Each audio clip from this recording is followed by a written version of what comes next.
কিনে নিলাম। তোমার কাছে থাকা সব থেকে স্ট্রং জিনিসটা দাও, ভিডিও বয়। ঠিক আছে, তুমি কি সামলাতে পারবে একটা vegetables creamy peanut butter cup?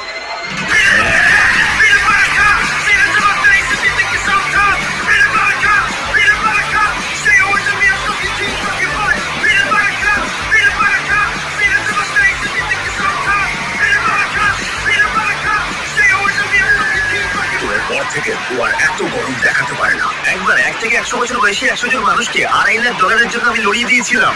দারুণ ব্যাপার ভাই।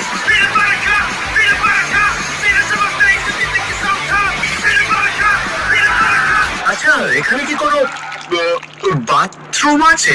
হ্যাঁ,